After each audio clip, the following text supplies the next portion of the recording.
That's right, guys. Today is Flashback Friday here at Rock Hard Riffs. That's right, guys. We're talking about Pete Best, the Beatles' original drummer. Now, some say it was Pete Best's playing that got him fired. I don't think Pete Best was fired because he couldn't play, and I think I have some pretty good information to reestablish that. All right, guys. Again, Flashback Friday. It's all about Pete Best. This is Rock Hard Riffs, guitar channel for the self-taught.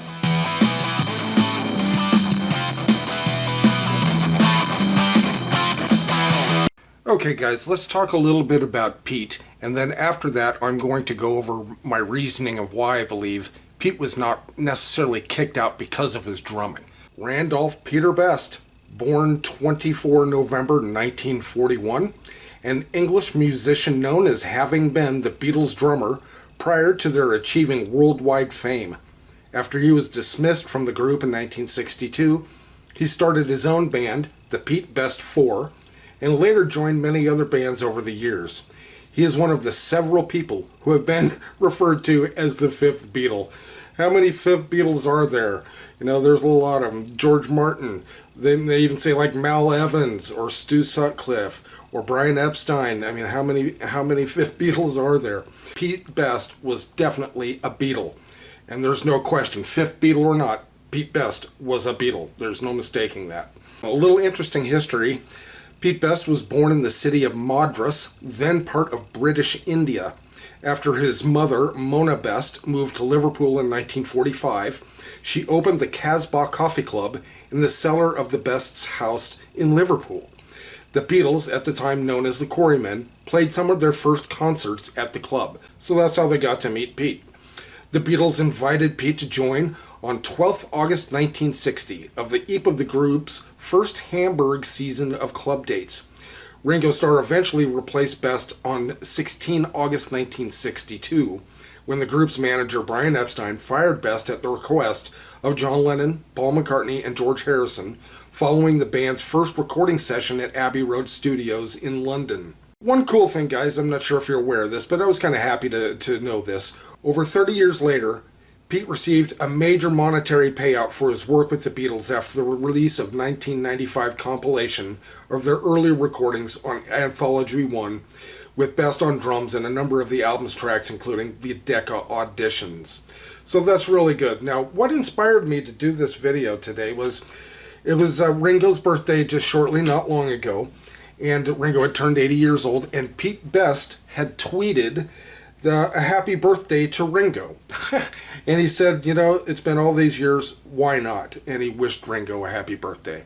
You know, I thought that was just a really classy move on Pete Best's part. After all these years, he wishes Ringo a happy birthday. That's just really cool. Okay, guys, so let's talk about Pete Best, whether he was kicked out of the Beatles for his poor drumming or not. Okay, I'm sure if you're a Beatle fan, we're very similar. We read and watch everything we can about the Beatles. You know, it's like a hobby almost. You just do it when you're a Beatle fan. Now, thinking back in all of the interviews that I've ever seen or heard or watched or read, whatever it may have been, never once did I ever hear any of the other Beatles, meaning John, Paul, or George, speak disparagingly about Pete's drumming. Nowhere had I ever seen them ever say anything about it. Not even when they decided to fire him, they didn't say it. What they said was that the record company engineers decided that they needed a different drummer or to get rid of the drummer, something to that effect. Now you have to imagine too, these guys are, how old are they? You know, 20, 21. This is their potential big break, and they're told that they can't record with their drummer. Uh-oh, what do? Plan B. Well, there's Ringo. Ringo, we love Ringo. We played with him in Germany. He stepped in when Pete was out. So in comes Ringo rather easily. But why was Pete removed? Because they told Ringo that he couldn't play on the same songs that Pete couldn't play either. What do you do then? So then the answer, as far as that goes, is probably not Pete Best's drumming unless he and Ringo both are not very good drummers. I ask you, think about any interviews where you have heard anybody say anything about Pete's drumming. In fact, it's quite the contrary. John Lennon had been quoted time after time after time saying that the Beatles' best days were behind them. Of course, there were occasions where Ringo sat in, but it really was Pete Best on the drums. He was known as the drummer of the Beatles. In fact, you even see the photograph of George Harrison with a black eye because of a fan was really ticked off that the Beatles had fired Pete Best. In fact, they punched George in the eye over it. So in fact, there are even emotions running in the opposite, thinking that Pete was the man. He was their drummer. And of course, you can be sure that the Beatles did too until they were told to fire them by the big bad record company. In conjunction, I believe, with the record company asking them to either replace him or just use a studio drummer, what have you. I think that after listening to a Paul McCartney interview, the real truth was, in light of what the record company was asking, and they had in potential in the wings Ringo Starr, who is already a star himself with Rory Storm and the Hurricanes, that he was just a better Beatle and would bring more attraction as a star himself to the Beatles. So it's the Beatles plus Ringo Starr almost in a certain way. And they thought he was just a better potential Beatle. Now think about the Beatles. Of course, they would be quite different if it were Pete with him. Who knows?